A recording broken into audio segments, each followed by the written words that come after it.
What about traffic within the area? Do you think there are kind of specific bits of the area where we could do with looking at traffic movement and how that impacts on cyclists?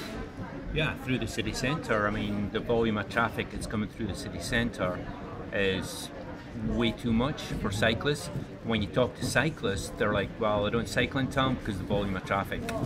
And if you can reduce the volume of traffic, that encourages cyclists to get out and ride around. So some of that's about traffic down Clifford Street, Tower Street, Yeah. getting close to the city centre. Yeah. And then you've got that next layer out of the Yeah. inner ring road and the gyratory and how you deal with And it. in the city centre, they're starting to get backed up with traffic. You know, Rougier Street's really busy now. They've changed the sequence of lighting, traffic lights, so the traffic gets backed up towards the station, and it's just sheer volume. Yeah.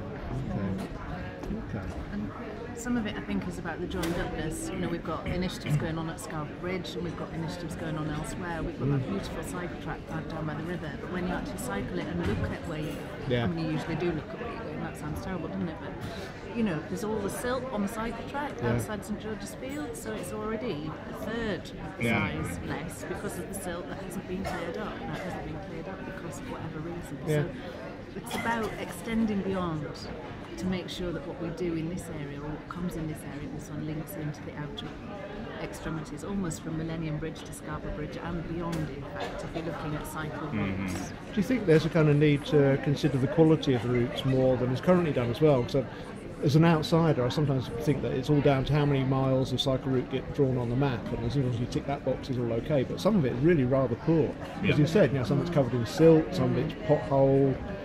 Do we need to address that whole kind of thing as well as part of it?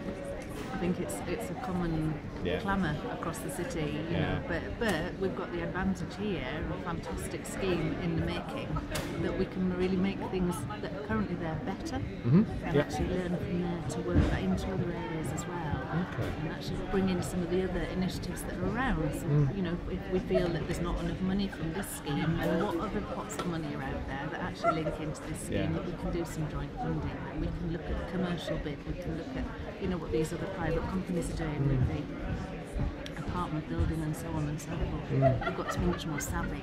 Okay.